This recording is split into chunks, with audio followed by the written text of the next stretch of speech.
Right now, 1 in 7 persons in the region is 60 years and older, and this is going to go up. The challenges that older persons face are undeniable. We have ageism and age-based discrimination everywhere, and we saw heightened forms during the COVID-19 pandemic. So addressing these pressing issues is not just a moral obligation, but it's a human rights imperative that stands to benefit us all.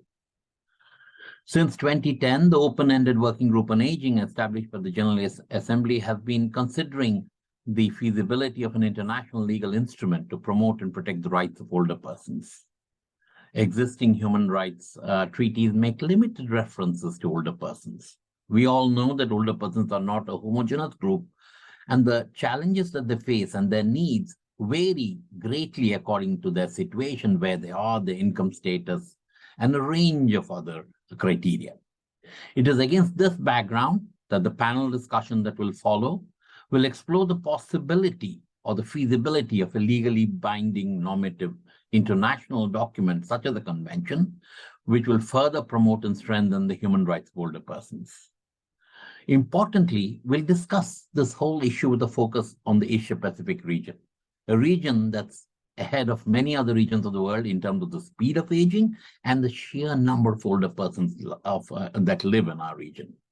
I'm joined by an excellent panel of experts that I'll introduce as we go along, and I really look forward to our discussion today. Before we start, let us remember the core message of this International Day of Older Persons.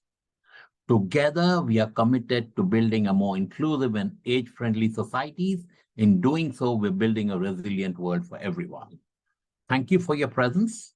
I would now call upon my colleague, Ms. Beatrice Ringen, to read out the statement of the Secretary General for this day. Over to you, Beatrice.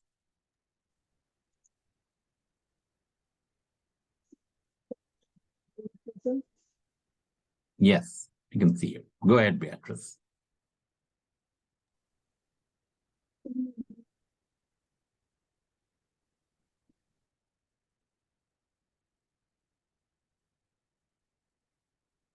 We're having a little technical issue. Give us 1 minute. It's important.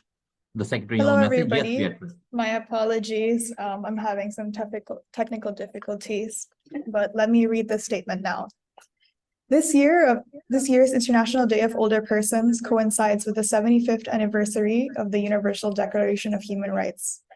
To realize the promise of the Declaration, we must do more to protect the dignity and rights of older persons everywhere. Challenges abound. Ageism is rampant in societies. From the COVID-19 pandemic to poverty and climate emergencies, older persons are often among the first victims of crises. Addressing these and other issues is a human rights imperative that will benefit everybody. Older persons are invaluable sources of knowledge and experience and have much to contribute towards peace, sustainable development, and protecting our planet. We must ensure their active engagement, full participation, and essential contributions, including through social and workplace policies built around their specific needs. We must promote lifelong learning, quality healthcare, and digital inclusion. And we must foster intergenerational dialogue and unity. Together, let us build a more inclusive and age-friendly societies and a more resilient world for all.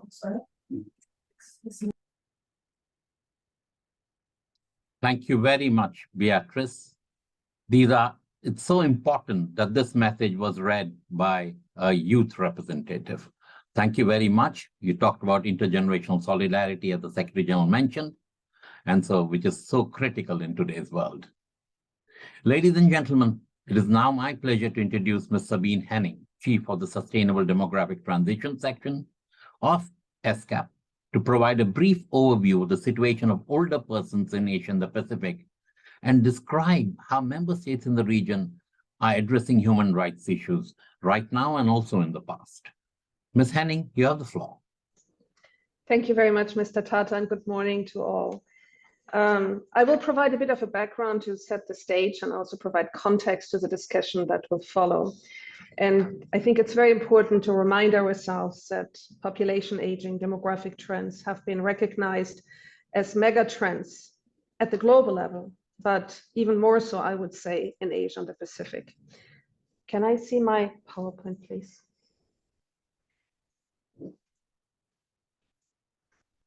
Thank you. Next slide, please.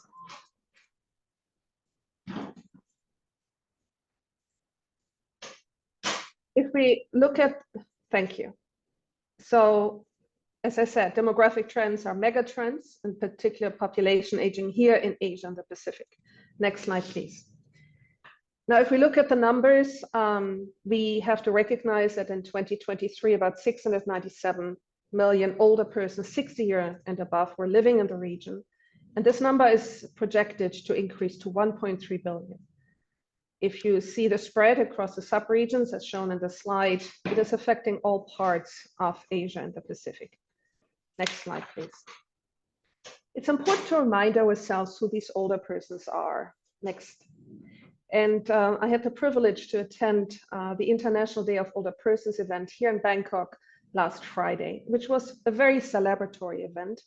As you can see, there was a lot of dancing, a lot of singing, speeches were given, and it was even endorsed by the highest government level. The minister that is overseeing this work was attending and actively participating in the event.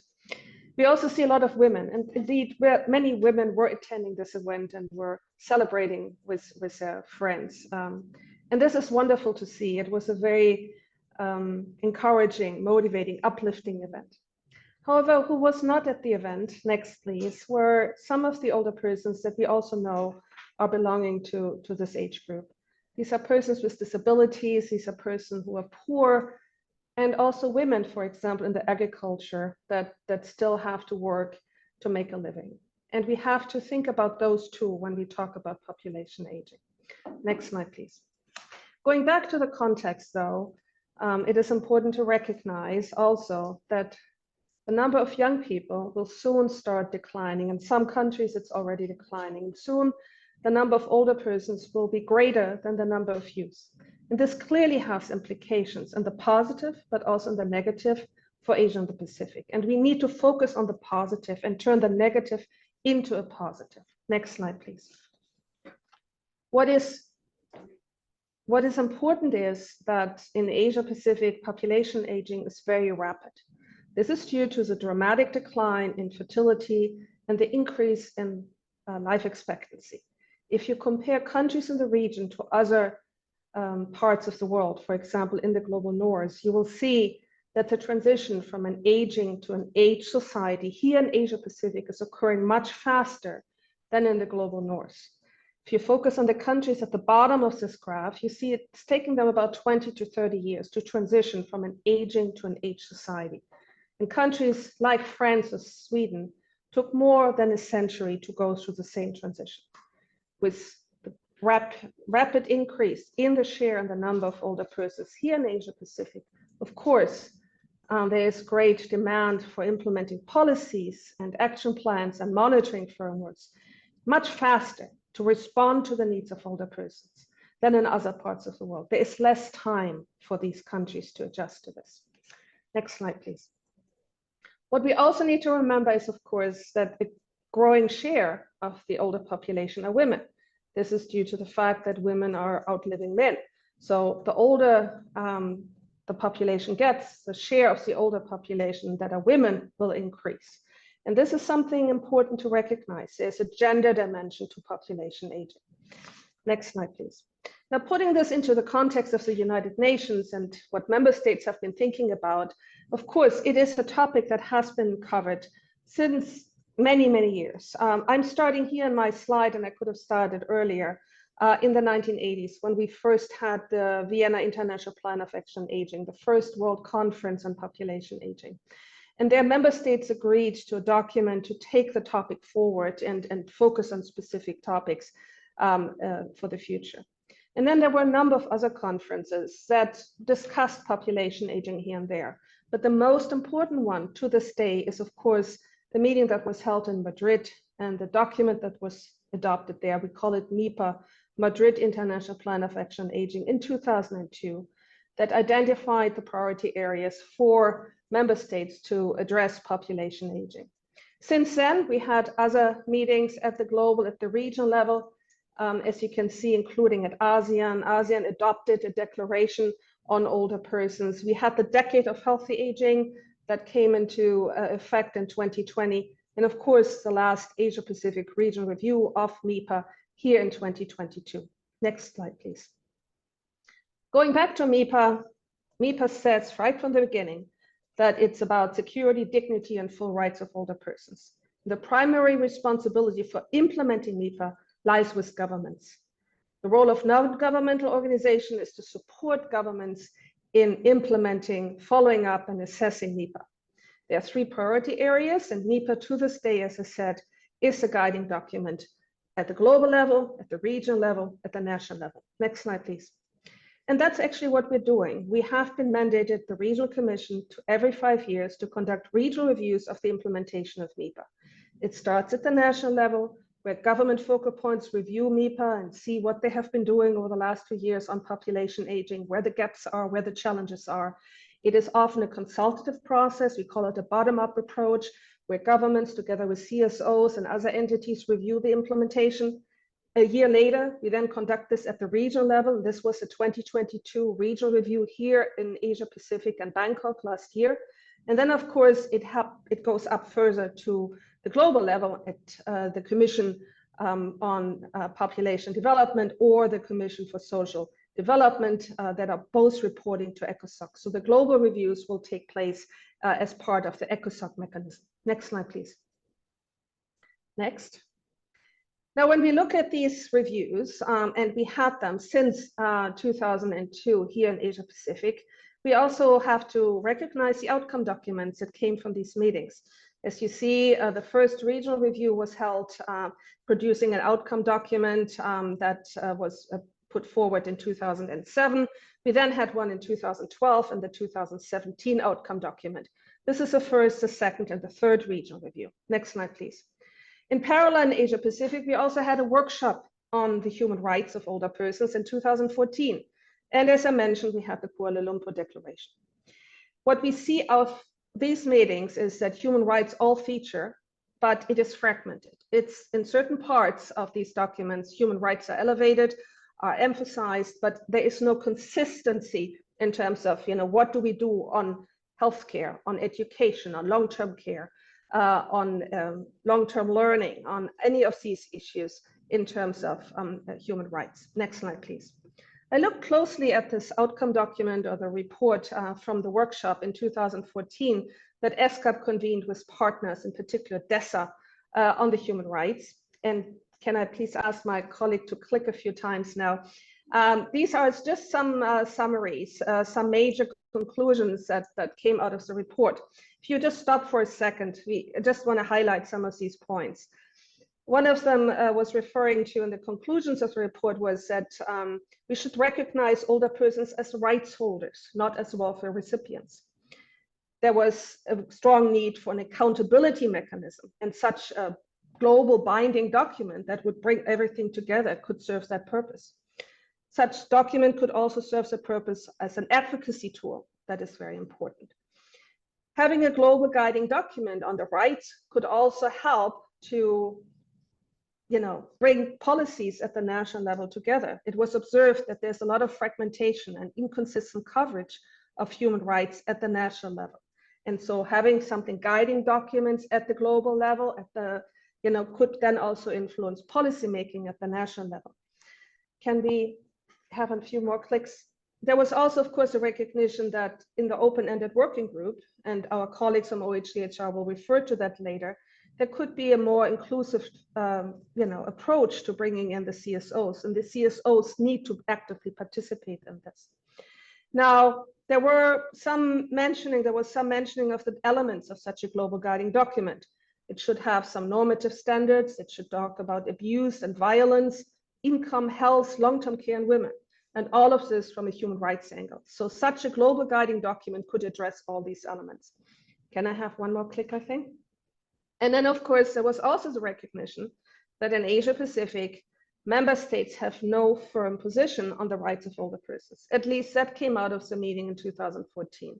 That so far in Asia Pacific, countries have not rallied together and have spoken together jointly about this important topic. And that was a conclusion from 2014. And I hope today's discussion will enlighten us in terms of, has anything changed? Are we moving in a new direction? What is next? Next slide, please. Now, at the 2022 regional review, these are some images of the meeting, member states agreed to an outcome document to accelerate NEPA in Asia Pacific. Next slide, please. The outcome document has different parts. There's a preambular part and there's a chapeau. And in the chapeau, we right away have mentioning of human rights. Next slide, please. Now, there are a number of operative paragraphs, and all of these discuss, health and discrimination and data. And a few of them, again, refer to rights. Next slide, please. And I'm highlighting them in red. These are the paragraphs that talk about rights. So yes, rights is mentioned there, but it's not consistent. It's not coherent. It's here and there. So there's a fragmented approach to discussing right issues in the context of these different issues that really affect older persons. Next slide, please. I will not go through this, but I really encourage you to look at the different paragraphs and the references to rights in these paragraphs. Next slide, please. Next slide, please. Now, what I want to reference at the very end is our survey that we launched before the NEPA review. This was a member state survey. And we asked member states about the main challenges in developing and implementing legislation with a focus on older persons. Next, please.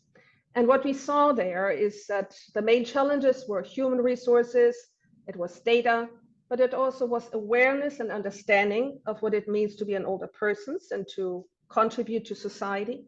And it was about misconceptions and stereotypes. When older persons are dealing with, finding a way back to the labor market, for example, they were faced with age discrimination, ageism, etc.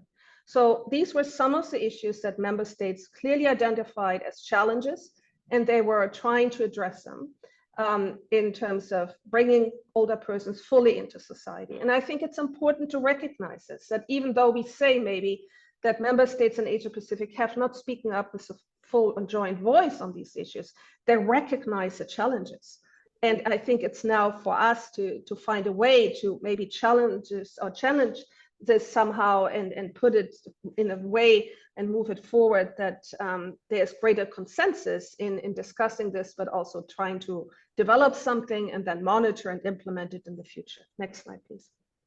Now, all of these surveys, just a little remark at the end, we have posted on our website at ESCAP. We have a repository of policies, and I very much encourage you to take a look. You will learn much from what other countries in the region have been doing and are doing, and we correlate this with data. So this is really a good resource that I encourage all of you to look at. Next slide, please. And with that, I want to conclude and thank you again, and we're looking forward to the discussion. Thank you very much, Ms. Henning, for this comprehensively setting a foundation for what will be discussed at the panel discussion. Sabine, please, I would also want you to be part of the panel at the end to come in. So she will also be part of our panel to provide inputs, further inputs on what has been presented. But this has been a very helpful presentation that sets the stage for our panel discussion. And we really have a very interesting panel. However, before we move to the panel discussion, may I ask all the participants to turn on your cameras for a group photo. My colleague Supatra will help you take the photograph. Over to you, Supatra, if you can guide us. If all participants can please switch on your cameras. What we do is we take photographs of each page. So Supatra, you can guide us through this process and tell us when you're done. Hi, can you all turn on your camera and look at the camera and smile? We will take a few shots. My colleagues will help cap the screen. Okay, 1, 2, 3, smile. Okay, next. 1, 2, 3, smile. Okay, one more. 1, 2, 3, smile. Okay, thank you. Over back to Srinivas. Thank you very much, Supatra. And you can all turn off your cameras now, and please keep yourselves on mute. We will start the panel discussion. If you have any questions to the panel, please put them in the chat box, and we will definitely pick them up after the panelists have finished with their round. I'm going to introduce the panel now. We have, like I told you, we have a very distinguished panel, and I would like each of them to please switch on their cameras as I introduce them. Our first panelist is Ms. Fazna Shakir. Her Excellency is the Minister of State in the Ministry of Gender, Family and Social Services in Maldives. Welcome, Ms. Fazna. It would be great if you can switch on your camera. Our second panelist is Mr. Rio Hada, who's the Chief Equality, Development and Rule of Law Section of the Office of the High Commissioner for Human Rights in New York, who has been overseeing this work for a long time. So Rio, please switch on your camera, please. Our third panelist is Mr. Beda Angeles Ypres, Commissioner in the Commission of Human Rights to Philippines. Mr. Ypres, great if you can switch on your camera. Our fourth panelist is Mr. Andrew Burns, who's the Emeritus Professor of Law in the University of New South Wales in Australia. And last but not least, Sabine Henning, the Chief of the Sustainable Demographic Transition Section, Social Development Division, ESCAP. We're going to run this panel in the form of 2 rounds of questions. I'll go through a first round of questions to all the panelists, and then come back with the generic question to address to all the panelists and generate, I hope, enough ideas by that time for all of you in the audience to also ask questions to our panelists. And I hope this will really help us have a truly interactive discussion, which is really provide some real food for thought. So without much ado, I'd like to move on to my first question. I'd like to start with Mr. Rio Hada from the Office of the High Commissioner of Human Rights. Rio, since 2011, the Open-Ended Working Group on Aging in New York has tried to address the gaps in the identify the gaps, actually, in the international framework for protection of human rights of older persons. Could you elaborate on the progress made and the challenges addressed during these deliberations? If you can do that in about 4 to 5 minutes, that would be great. Rio, over to you, please. Thank you very much. Yes, so this Open-Ended Working Group is mandated to look at the existing framework, look at possible gaps, and develop proposals and feasibility for a further instrument, such as a convention. And this working group, I would say it really opened a very important opportunity. It's the first intergovernmental body to explore where older persons' human rights, not the social issues only, but human rights have not been upheld and why, and to chart the way forward to address those gaps. And it has made critical contribution to our understanding on the human rights of older persons, and not just aging as merely a social or medical issues. And it also contributed to wider developments at the Human Rights Council, establishing the mandate of the independent experts, and at regional level, the adoption of 2 regional instruments in Latin America and Africa. And over the last decade, the working group has collected enormous amount of information. Hundreds of submissions have been made by member states as well as national human rights institutions and NGOs throughout the subsequent meetings. And we discussed wide-ranging topics, including equality and non-discrimination, violence, neglect and abuse, autonomy and independence, long-term care, lifelong learning, social protection, access to justice, etc. But there have been challenges because member states have been and still divided on the need for a new convention.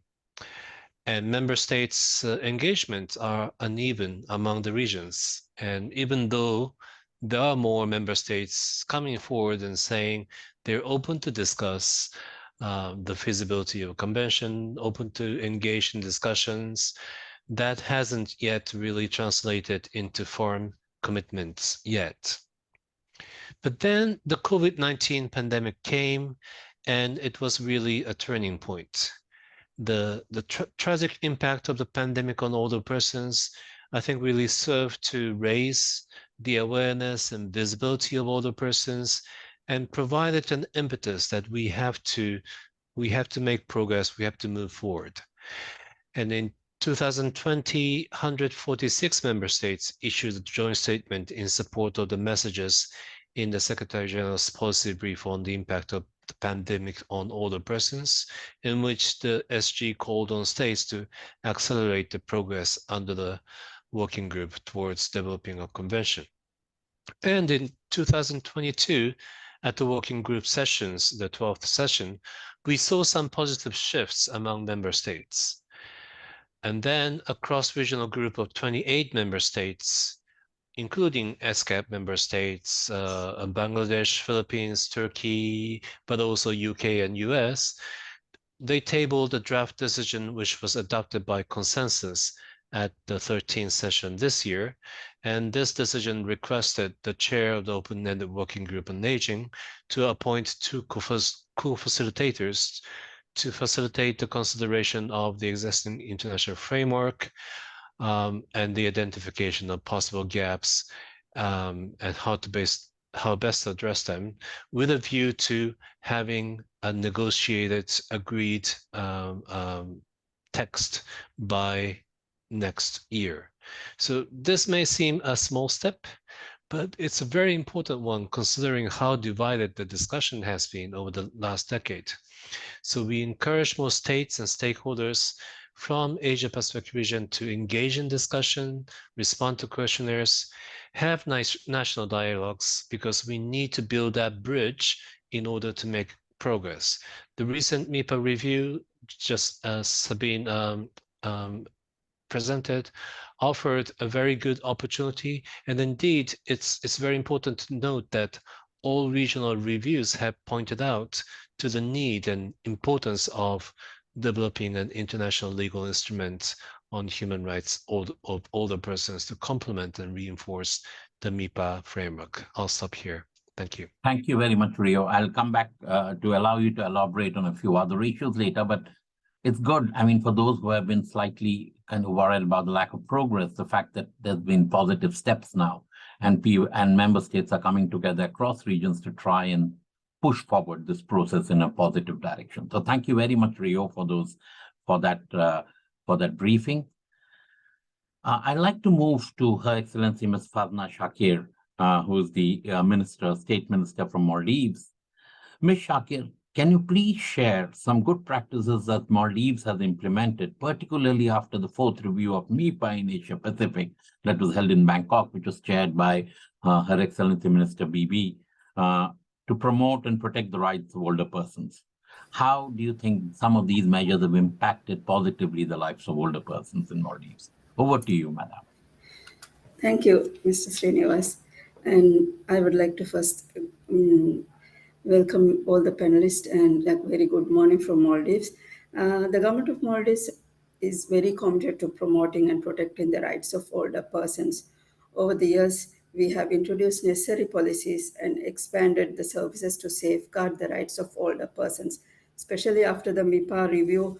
The policies are very well reflected in our strategic action plan of the government, and to further enhance the gaps, we have been working with ESCAP in reviewing our action plan.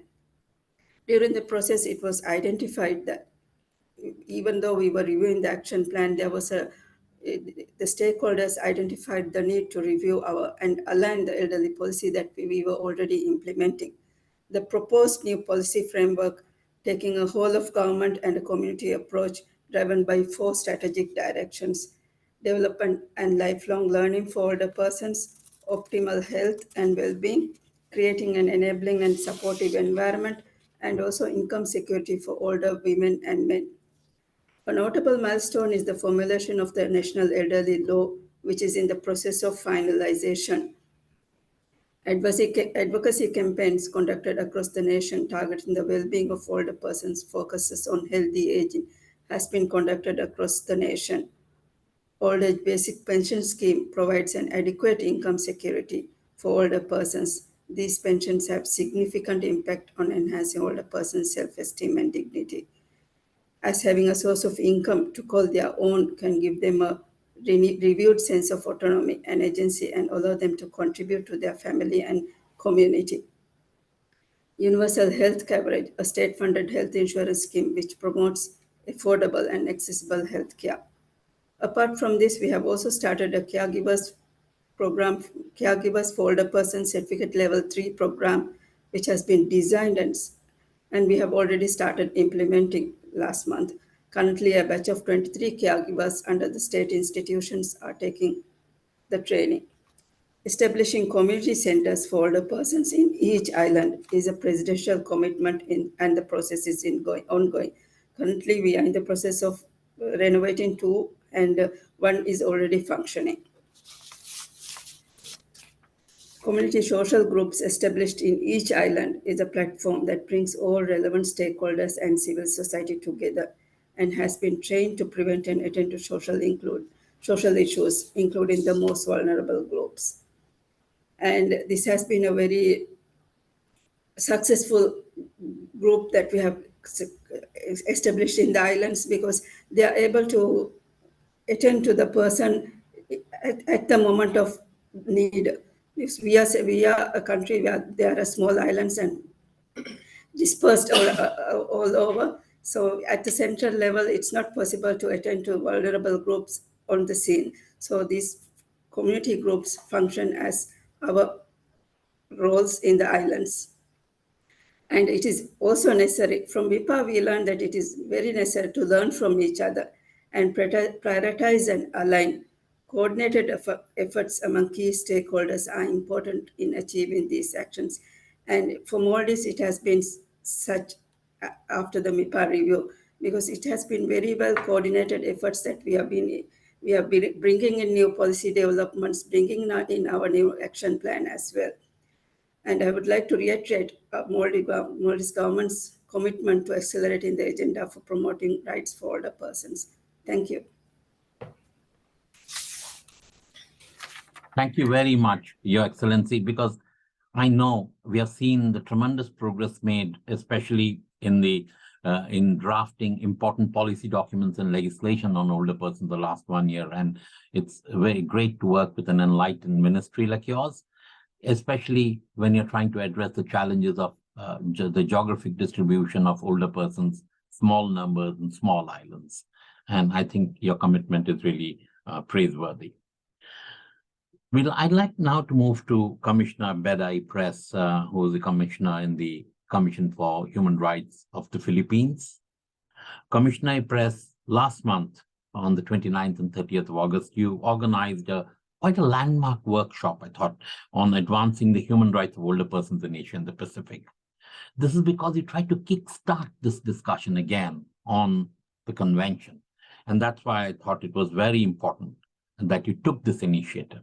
And so can you please share briefly some of the key outcomes and insights that the participants gained from this workshop? Yeah, thank you very much, Srinivas, and good morning to everyone from Manila, Philippines. Yes, the Commission on Human Rights of the Philippines organized a gathering of national human rights institutions from the Asia and the Pacific region for a 2-day discussion on the human rights of older persons.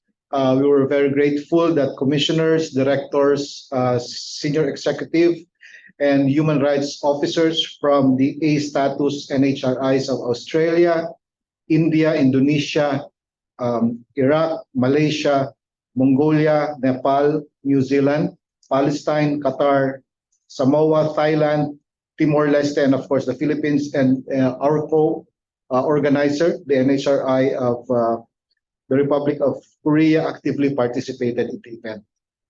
The event was further enriched with the presence and expertise of the United Nations independent expert on the enjoyment of human rights of older persons, Ms. Claudia Moller. We were also joined by older persons organizations, experts from the academe and local international NGOs, representatives from the government and the United Nations system, including the OHCHR and of course ESCAP. So let me take this opportunity to thank everyone who contributed in the success of the event. Special thanks to you, Srinivas, Sabine, Andrew, and Ryu for sharing your expertise. So the aim of the two-day event was to update and engage all participants in a discussion on the existing international legal framework for the promotion and protection of human rights of older persons and the transnational and multi-stakeholder advocacy, calling for the strengthening of this framework through the adoption of a new UN Human Rights Treaty that will provide universal standards in addressing ageism and age discrimination and the many other specific issues and challenges faced by older persons worldwide. We heard updates on the development in international mechanisms, especially with respect to the human rights norm building efforts at the United Nations General Assembly on the open-ended working group on aging in New York, the Human Rights Council in Geneva, the fourth review and appraisal of the Madrid International Plan of Action on Aging, and as well as expert discussion on the normative standards and obligation under international law in relation to the promotion and protection of the human rights of older persons, including gaps in the current framework and the debate on why a UN convention is needed to address these gaps. The discussion was informed by experiences of older persons themselves from the region on the issues on ageism and age discrimination and other human rights violations specifically experienced in older age. NHRIs and other experts also discussed how NHRIs can better engage with the respective governments and regional and international organizations to advocate for a new UN convention. We also had an in-depth discussion on what the new convention should look like. Special thanks to the NHRI of Korea for drafting the zero draft. The participants were able to highlight the need to have normative standards on the promotion of older persons against violence, abuse, and neglect, on equal recognition before the law, the right to long-term care and palliative care, and as well as the right to a full and effective participation in their public and private life. The NHRI of Korea also led the discussion on the Zero Draft Convention, which they drafted last year. And we endeavored to take the debates beyond what is happening right now in the UN, where governments are still at the pre-negotiation stage on the need for a new convention. The event was concluded by the adoption of a call to action on strengthening the advocacies of NHRIs in the Asia-Pacific region for an international framework for the promotion and protection of human rights. I'll stop for now, but later, if we still have time, I will highlight the contents of the call to action documents I just mentioned. Thank you very much. Thank you very much, Commissioner. We'll definitely come back to you, I think, for elaborating on some of these issues. I have now the pleasure to also now move to my friend, Professor Andrew Burns. Andrew, you're well known for your expertise in this area of work. You contributed to the Convention on the Rights of Persons with Disabilities, and you kind of bring that same knowledge and passion to the issue of older persons.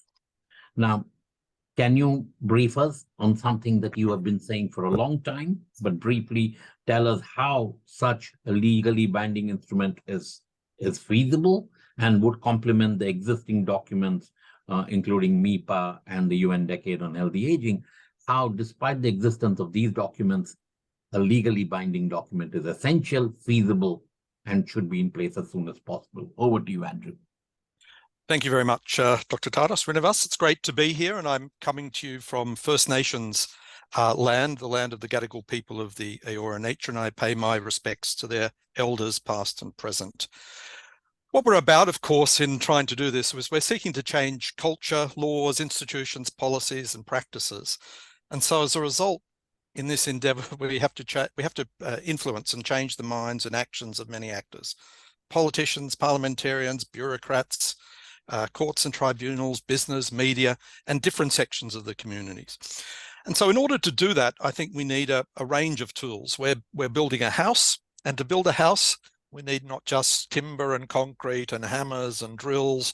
We need the whole range. And I guess to put it oversimply, perhaps, my position is, as you've indicated, one, we need a convention to fill some of the holes that Rio and Dr. Henning have referred to, but we need more than that. There is a role for each of these types of interventions, each of these types of frameworks to play, because they can complement each other. They often speak to different audiences and persuade different audiences. Not everyone is persuaded by economics or a soft policy framework or by human rights standards, but pulling them together to reinforce each other.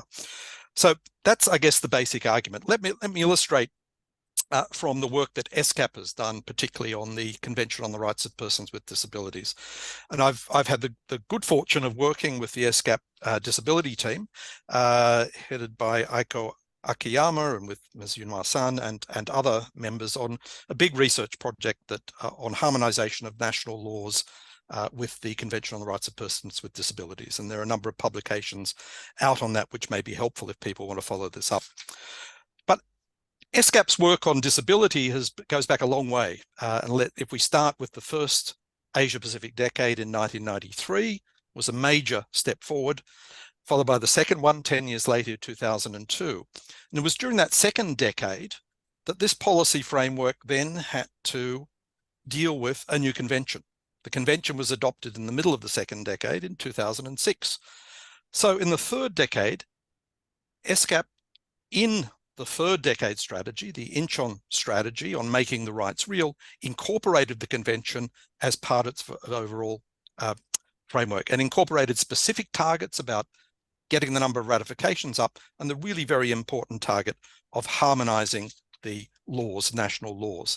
And those goals have been reiterated in last year's Jakarta Declaration for the fourth decade. So there's a clear bringing them together. Those who drafted these things thought it would be useful. And it has.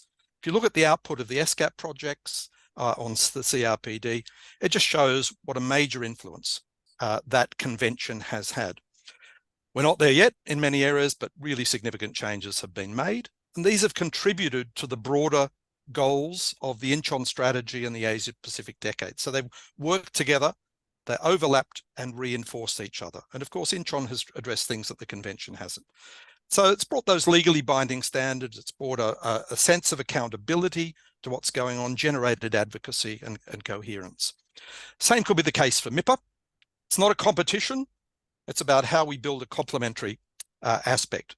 As Sabina has said, the MIPA is infused in some ways, is surrounded by human rights values, but it doesn't necessarily do so coherently or go the next step and say, how do states get to these values? It says, yes, states will help to implement MIPA by giving effect to human rights instruments, but it really doesn't go beyond that. So there are no effective guarantees of rights in MIPA or remedial obligations or participation, enforceable participation obligations. A lack of accountability. It's clearly had an influence on policy and it's important. It needs to be updated. We've seen that, I think, in the reviews, and that's going to happen in different ways. But it's passed important domestic constituencies by. So, for example, there's no statement from the Australian government this year on the International Day of Older Persons, although the the Australian Human Rights Commission did. So I think that as the Secretary General's report on the fourth review of MIPA said in para 774, and I'll read that and leave it there, sort of a new treaty would complement and reinforce MIPA and would be key to promoting and protecting the rights and dignity of older persons, including in any successor policy frameworks on aging. So it helps to build, it adds momentum, more will come from synergy of getting these types of efforts, these types of tools together towards our common cause. Thank you. Thank you very much, Andrew. I think you've really picked out the key challenges. You've also pointed out ways in which things are very clearly obvious. You've drawn parallels from the work on CRPD and how that can be applied in the context of older persons. There's a lot of lessons that we can learn. And I think it's time we picked up on some of those lessons, both in the Secretariat here, but also in the civil society movement. I mean, we have civil society here who have talked about building the agency of older persons really to ask for their rights. And thank you so much for highlighting some of these issues. We'll come back to you during the second round. But Sabine, I would like to kind of take into account already what you have presented. From a UN ESCAP perspective, what has been the experience of working with member states and CSOs on issues related to older persons' human rights? What's their push towards? What are their priorities? And what are the key agreements in recent intergovernmental meetings on this issue, which may show us the way forward? Briefly, if you can cover this aspect, Sabine. Thank you very much, Dr. Tata, and thank you also to the panelists for really making a very rich panel discussion here and contributing to it very nicely. Member states and CSO engaged very actively in the fourth review here in Asia and the Pacific. In fact, we had 4 dedicated CSO consultations where human rights issues were featured. We had member states that engaged through a survey where we also asked them about rights, and they responded, and I showed you some of the responses. We then had informal consultation on an outcome document. This was still in a virtual setting due to COVID, and member states throughout the region participated and were very eager to contribute and put new language into the outcome document, which was then also adopted. So I think there is a lot of commitment, there is a lot of political will there, but going the extra mile and taking this forward by, for example, countries in Asia Pacific participating more actively in the open-end working group and making a joint statement there, or in other forms, or the CSOs from the region I know some of them are participating there and some of them are on the call today, but really speaking up for Asia Pacific on these issues at these forums would be very important. We have opportunities, we had them at the fourth review, we have another opportunity coming up with the 7th Asian Pacific Population Conference, which is a big intergovernmental meeting to be held here at ESCAP with UNFPA from 15 to 17 November. The issue of older persons and aging will feature there, and we really invite member states to speak up. I saw in one of the comments that, the UN, what is the UN doing about the convention? We're also in the hands of member states here. It has to be the member states that drive together with us. And we heard about the tools and the complementarities there and the CSOs and the UN, but it's the member states. We need to hear from the member states from the region in these forums to speak up and call for this coherent framework that would help us and that would complement the issues. So I want to leave it at this, but clearly we at ESCAP are here to support, provide the platform, and we want to work with you. Thank you. Thank you very much, Sabine. I think the points that you make is, yes, the UN Secretariat especially, we are member state driven, but I do see positive signs. I see positive signs from the discussions that we had in Manila. We're having positive signs, and I hope that we can really, member states, we can try and make at least an informal coalition of the willing who can push this. And I also see CSOs from our region, if they can come together and work with their governments to push for this. But I do get a feeling that we are going to soon reach a tipping point, and I hope we can build on this momentum. Having said that, I would like to come back to a second round of questions very quickly, and I would request each one of our panelists to be brief because I want to take questions from the floor, and I'll anyway be coming back to you. I just want you to think of 1 or 2 recommendations to take for how do we better protect the rights of, whether your recommendations would be how to take forward this discussion on the convention, or how can you use existing human rights instruments to better protect the rights of older persons. Please focus on 2 actions, specific actions that can be taken in this context. So I leave it to you. I'd like to start with the minister this time, but we were kind of changing the order. Ms. Fazna, let me come to you first on this and ask you, what are the 2 critical areas that you think action can be taken, both on the convention, on also using existing instruments? Thank you. And I would like to start off by thanking Rio for the update of the work on the aspects of the human rights of the older persons.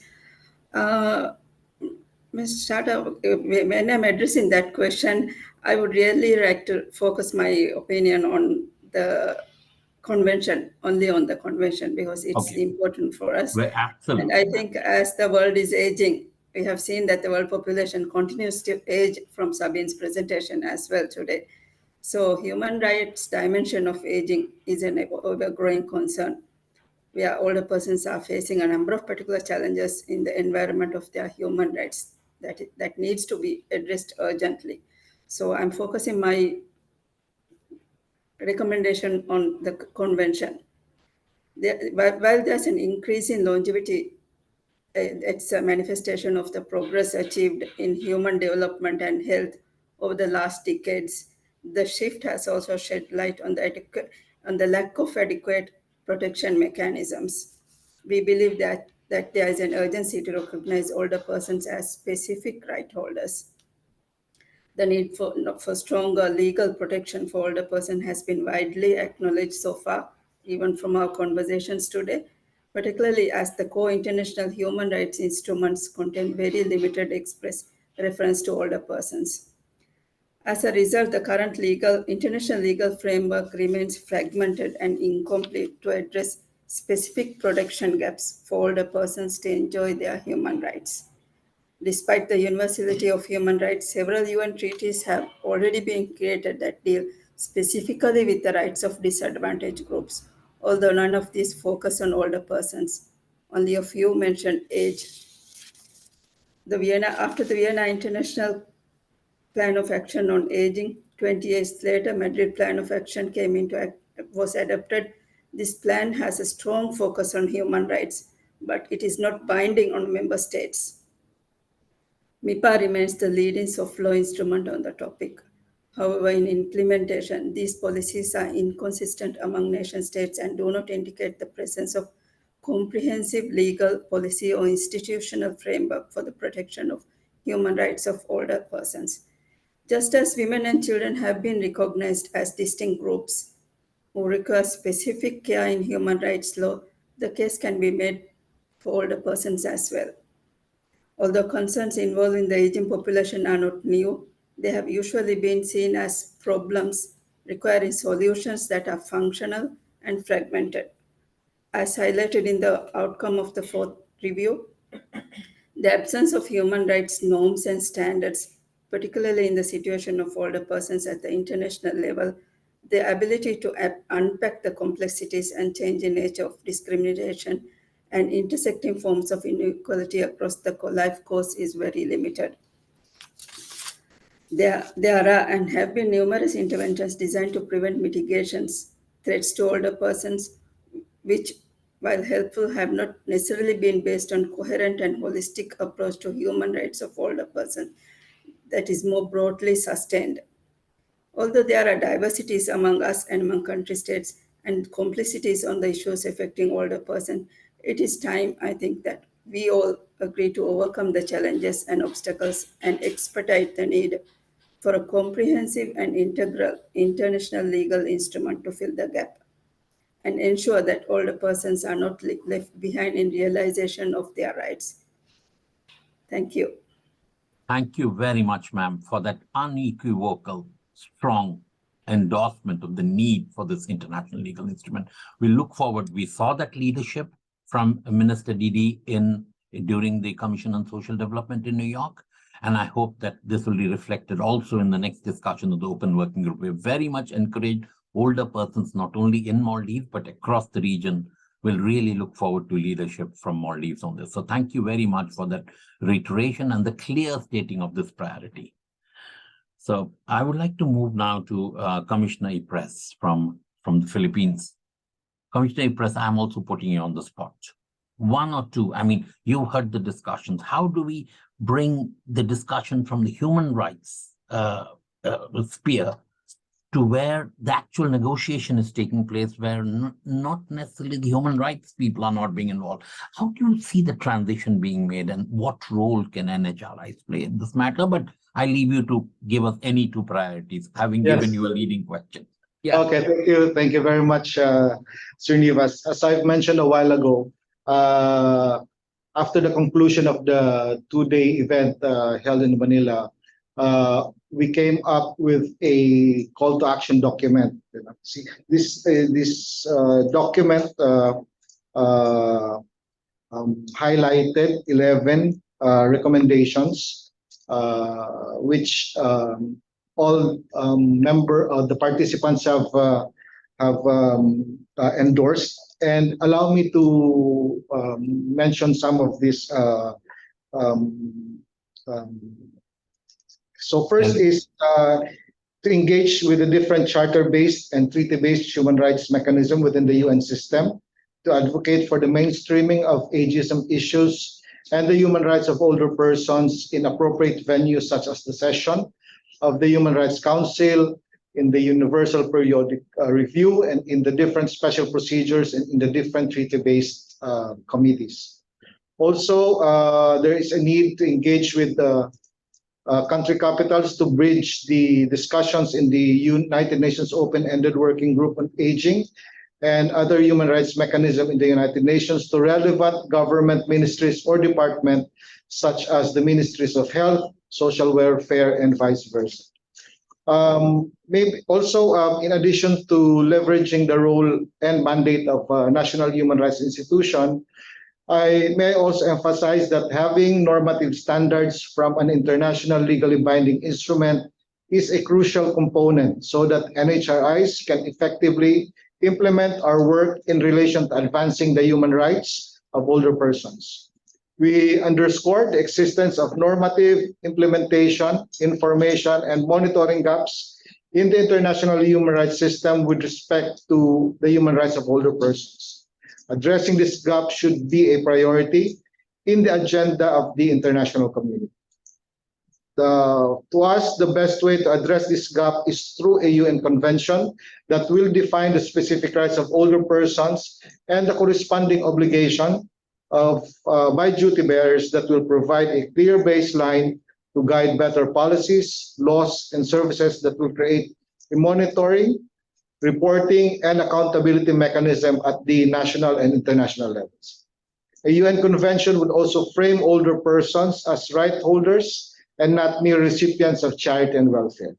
It would facilitate the allocation of budget at the national level and the assignment of specific government agencies or units that will focus on the work to ensure the respect, protection, and fulfillment of the rights of older persons. Thank you, Srinivas. Thank you very much, Commissioner Ypres. I think it's encouraging to find two member states from our region, really, and to kind of clearly stating this preference. And I'm sure we can now build together a coalition of member states that can push us. And a number of member states, I'm sure, are also willing. Maybe they haven't come out with it. And I'm hoping that your leadership will allow, others to also, clarify their doubts and come on board. Andrew, over to you. I would like you to talk about, and you'll. Thanks. Thank you, Srinivas. I'm going to focus my comments on member states, although obviously NHRIs, CSOs, regional organizations, and the ESCAP Secretariat have a role to play, but I only have a couple of minutes. But I preface that by perhaps reminding ourselves that, particularly in the ESCAP context, it's important to re-emphasize, I think, that human rights is both a goal and a means to achieve social development objectives. That when we're talking about social development, it doesn't exclude human rights and place it outside. It's inside and part of that. Yeah. And I think we need to keep saying that, because that's what ESCAP is. Of course, it's the Economic and Social Commission, but that also means it's a human rights body.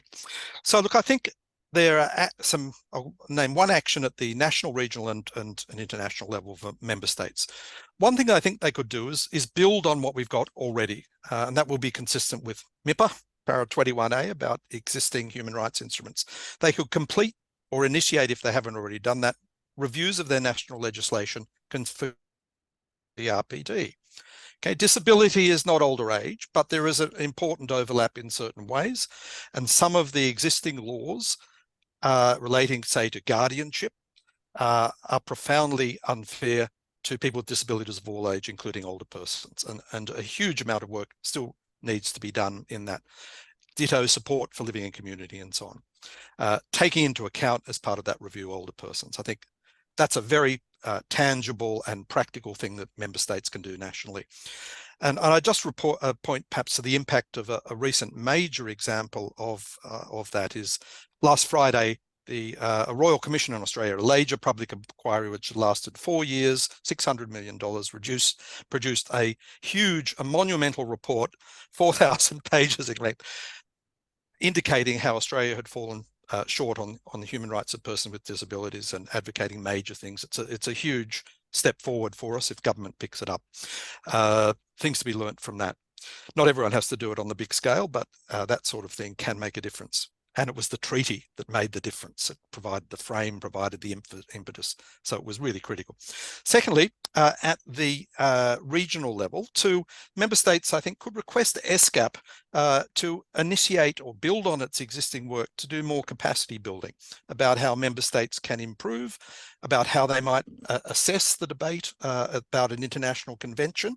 Also drawing on experience with CRPD. I think that it's not necessarily the case that everyone is totally on top of all the arguments. It may be that an ESCAP website which pulled together some of the documents we assume everyone has read, but there are so many documents, and pulling together some of that, including material from this webinar and so on, might be a real useful resource for people in the region who want to know more and want to know the arguments for and against. I think ESCAP could also, member states could also be more open in negotiations around outcome documents to CSOs. I think they were largely shut out of the last outcome document other than a very preparatory phase, but I may be wrong on that. Then finally, I think member states need, and they need to be pushed, if they don't already do it, to support the development of a new convention by active constructive support at the New York Open-Ended Working Group on Aging in the intersessional process which has been described, and also support for work on this area at the Human Rights Council in Geneva, where there's a very important resolution coming forward on violence, neglect, and abuse of persons with disabilities.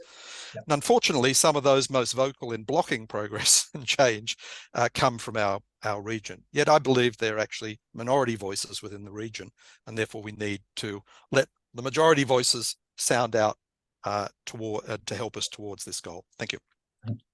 Thank you very much, Andrew. Rio, over to you for your quick 2 recommendations. Thanks very much. I'll make 2 recommendations. A lot has been said already, but first I'll say something very obvious, but nevertheless very important.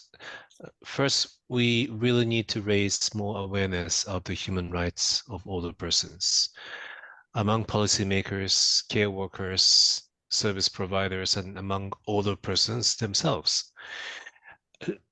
We know that knowing your rights have tremendous empowering effects, and we need to shift that mindset that older persons are somewhat frail or vulnerable or even a burden on society, because older persons are rights holders and their rights do not diminish, should not diminish with age.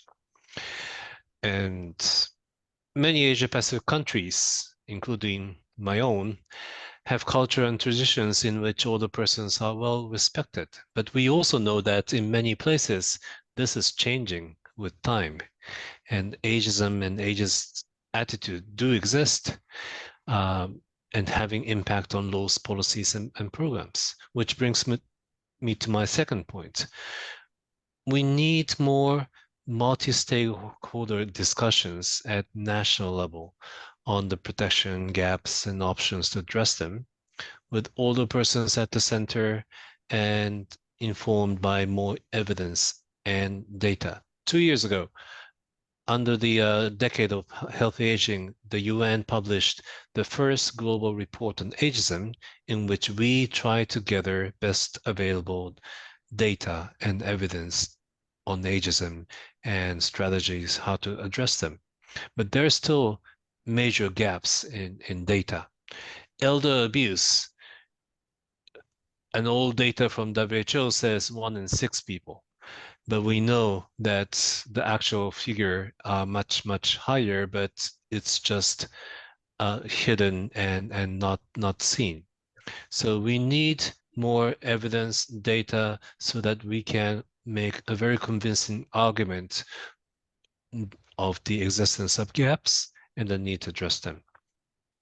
And the National Human Rights Institution can play a very important role here, as seen in the leadership of the Philippines and the Korea, and also ESCAP. In the absence of the regional human rights mechanisms, ESCAP can also play a very important role to facilitate that exchange of experience and connect the dots with MIPA, SDG implementation and review process. I'll stop here then. Thank you.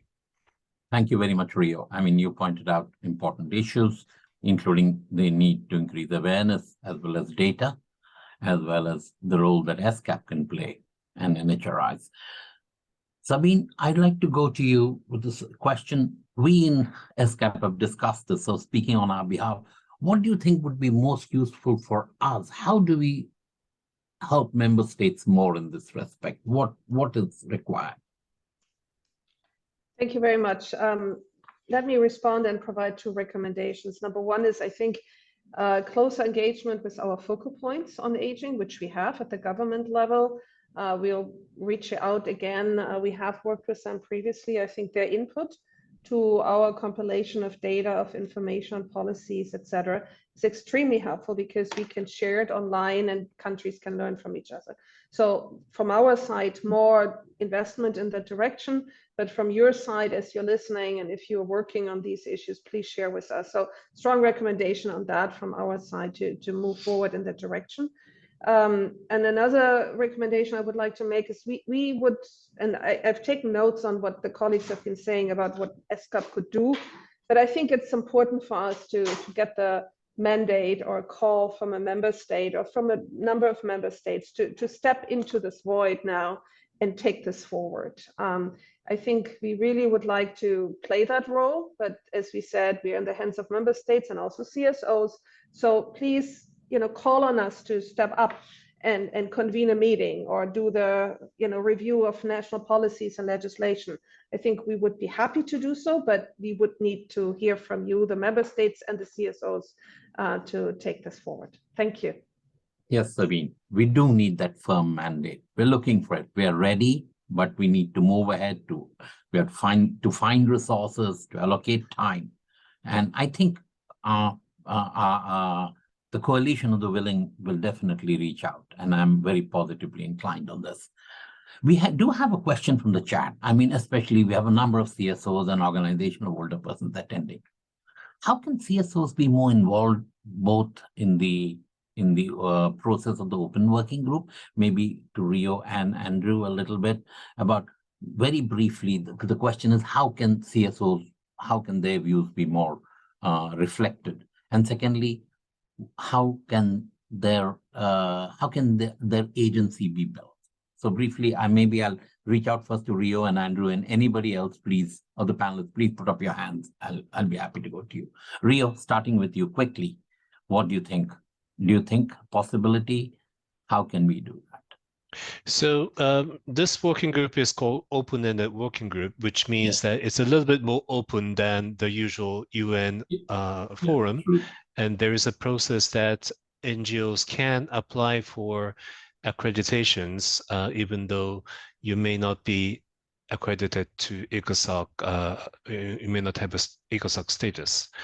And right now we have call for a response to questionnaires on this intersessional process, and which is open to all organizations. It's available on the webpage of the Open-Ended Working Group. So it's please use that opportunity to contribute your inputs towards that process directly.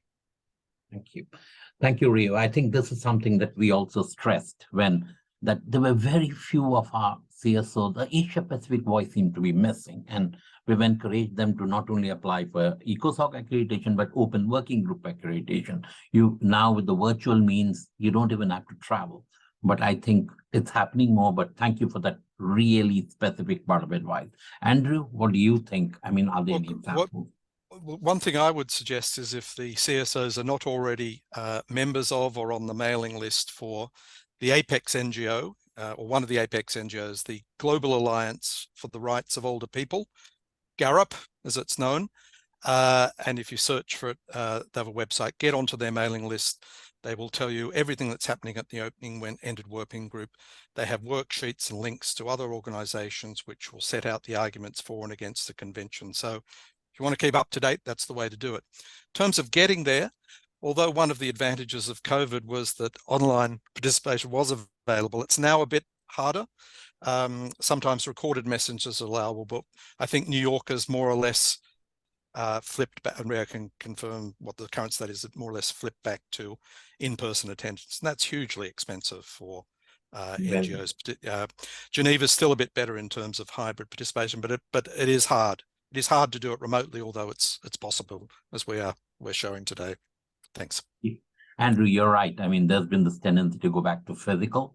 And I think that while I think it helps with negotiations, but then I don't know. I mean, I think the virtual option really helped for more inclusivity. And I noted Sabine's, we can already start, like Sabine suggested, developing a web page with resources. We'll be starting in ESCAP with that, definitely.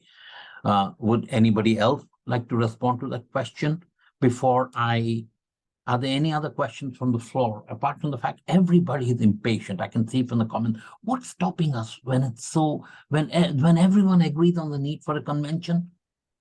But it's the question, the doubts. I mean, sometimes just because something is so obvious, there are many other issues about overlaps, but I'm hopeful that after being stalled for a few years, we're going to move forward. But I really think we need to build the agency, civil society. We need to be stronger as advocates. We need to build a coalition of the willing. And I think it needs the advocates, people who really are passionate about protection of the rights of older persons need to be strategic. It's not enough to just feel passionate. It's about acting knowing which screws to turn, which buttons to press. And I think we will definitely need to also empower our CSOs, especially those who work on older persons. Can I go back to each one of our panelists for 1 minute to just tell us your concluding reflections? Can I start with Commissioner Ypres? Just 1 minute of your reflections, totally. What do you think should be, just to wrap up, your final thoughts, please? Yes, I would just like to add to the observation of Rio and Andrew. I would like to, for the CSOs to engage with your NHRIs, because NHRIs are the bridge actually of CSOs to the government. And what we're doing in the Philippines is that just before the 13th session, we had a session with the CSOs, and we brought to the UN whatever the suggestions made by the CSOs, and we took it into consideration when we drafted our message to be delivered to the UN. So I would just like to thank ESCAP for allowing us to share our work here at the Commission on Human Rights. No, your participation was so valuable, Commissioner. And you are part of our, what do you say, the passionate group of advocates. Minister Fazna, your last thoughts, please. Any final thoughts? Yes, thank you. And we have been listening, and I think as we all agree for human rights international instruments, I think it's time that we start off teaching our young generation to engage fully in a life as they age, because we are talking of an aged population in the world. Aging should not be considered as a burden to families or to the state. Rather, it should be something positive that we take on. It is a way of living, that a state of being that you can reflect back and share. And as policymakers, let's gain more knowledge on ageism and its effects on people. as they encounter transitions that affect all areas of their lives. It's not only the rights, but retirement often means change in relationships as well as economic status, widowhood, and the loss of close relatives and friends. This can induce intense feelings and grief that can be numbing without skilled and sensitive interventions. So as we take on this topic, I would rather call upon the civil society to be more engaged on sensitive interventions on these aspects. Physical changes can limit mobility, while mental impairment can impede overall functioning. Critical outcome of these life changes that is often overlooked is the impact of that they have on human rights of the older person. So again, I'm reiterating my commitment on the human rights instrument. Psychological, social, and economic changes that commonly impact older adults and frequently contribute to a dependency make them vulnerable to having their human rights violated. While we attend to older persons, we tend to focus on needs rather than rights. The human dignity, security, autonomy, of the individual can be easily ignored. We should start ensuring that problems are perceived as public issues and that rights are recognized. Thank you. Human rights are frequently confused with needs, although the two are equally distinguishable. Human rights, which are constant, social values and perspectives, are influential in determining the needs that we talk about. While the rights-based approach assesses success according to realization of human rights with the recognition that individuals and groups, right holders are entitled to them and that duty bearers are obligated to meet them. As we deliberate on addressing population aging and impacts that may hinder income security, healthy living, access to healthcare, supportive environment, and leaving no older person behind, I believe with effective will and international instruments that are binding and adequate and sustainable social security systems, we can together address these issues. Thank you. Thank you very much, Minister, for your participation and for your support, your leadership, and for really telling us that you are with older persons and for this convention. Sabine, any last thoughts from you? Just quick reiteration, any request? Now, maybe a question to Rio, actually, in terms of, I'm just looking at the chat box. How can CSOs, issue maybe some joint statements? How can that be forwarded to the open-ended working group? Would it be something they can do from as Asia and the Pacific? What are the avenues for sending those things to you? Thank you. Thank you. Rio, over to you before I go to Andrew for his last words. Yes, thank you very much. The civil society organizations, as I said, joint statement, joint contribution, that's more welcome. Andrew talked about being more strategic. So there are these days more and more CSOs are joining up efforts under different global and regional networks. So that's another avenue of amplifying their voices. And as my last word, I hope that we will use this International Day and continuing on to the Human Rights Day on the 10th of December, when we commemorate the 75th anniversary of UDHR, as really as an occasion to reflect how we can make this aging world anchored on the universal value of human rights. But also, really, this is also a call for action. And I very much appreciate and applaud the clear commitment expressed today by Minister Shakir for her support, for her country's support towards a convention.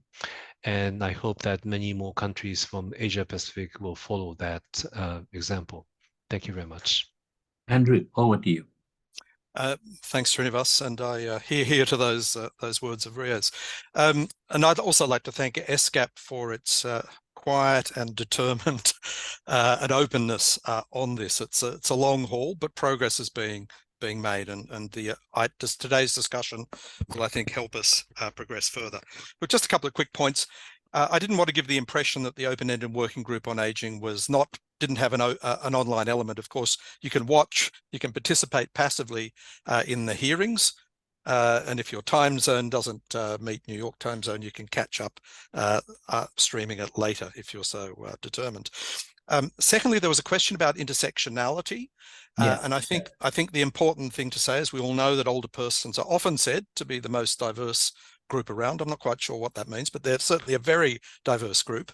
And that intersectionality is one of the main elements that people hope to be included in a new convention, yes, because it's not really very well dealt with under the existing conventions, although sort of it's a make-do approach. But this is an opportunity, picking up on some of that done in the CRPD in relation to age and disability and sex and disability, gender and disability, to work there. And then thirdly, one document we didn't mention, but which is incredibly important, we mentioned but didn't talk about, was the Decade on Healthy Aging.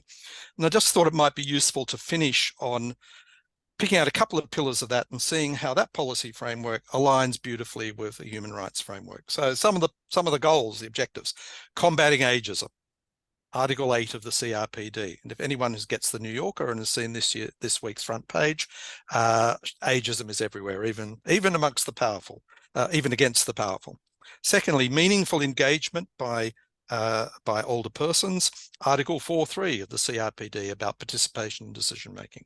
Strengthening data collection on older people, Article 31 of the CRPD. Age-friendly environments, Article 9 of the CRPD on accessibility.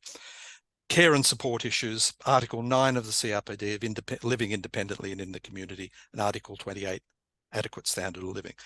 So when you put them together and you're trying to achieve the goals of the Decade on Healthy Age and the human rights goals, put them together, they're going to work. They're going to multiply. It's a multiplier effect. And that's, I guess, why we need both sides of the house. Thank you. Thank you very much. And thank you very much for reminding us of that important document, the Decade on Healthy Aging. But again, like I said, the intersectionality is the reason why sometimes we need a comprehensive legal instrument. And because we got to deal with all the different dimensions and the cross, the fact that older persons are impacted by actions in many sectors. So, and I think we've picked up on, this discussion has been incredibly rich. It has actually moved from identifying challenges and issues to real strong recommendations. Rarely have I been in a meeting where we start off by celebrating the rights of older persons, but in true spirit, we have decided, zeroed in and have identified for ourselves tasks that I hope when we meet next year for the International Day of Older Persons, we can say that we actually built on some of these discussions. And this has been a far more focused discussions than in many that you would have even in an expert group meeting. And I would like all of us to thank our panelists for making this such an outcome-oriented and interesting discussion. And really a hand of virtual applause for all of you. Participants, thank you for being with us throughout, and for posting regularly in the chat. A few of you have been very active in this field. I see several senior colleagues of mine who have retired from ESCAP who are still passionate about this. I see Thelma K, Yunwa San, and I see Peter Morrison there. And it's great that all of you are still with us and participating in our discussions. I'd like to extend my personal thanks to all the panelists. Minister Fazna, thank you very much for not only participating, but your wonderful, unequivocal, straight support for the rights of older persons. Commissioner Ypres, you have been wonderful in kind of outlining how the NHRIs can contribute. I hope that Philippines will also emerge along with Maldives in pushing this at the level of ESCAP. We are maybe looking at even the Republic of Korea, which came up with the draft. Rio, Andrew, you are always been our partners, and we look forward to working with you. And thank you so much, Sabine. And thank you so much to our wonderful audience. So I'd like to end by urging all of us to let the messages of the International Day of Older Persons sink into our minds, and let's commit ourselves to constructing societies that are inclusive, age-friendly, and rights-based. And this is the only way we're going to build a more resilient world for every generation. This event has been recorded and we'll post it on the ESCAP website shortly. And I think it will be a very useful resource, even for referring to later. Thank you, everyone, and have a very nice day. And thank you for making this so wonderful. Thank you. Thank you very much. Bye. Thank you very much. Bye-bye.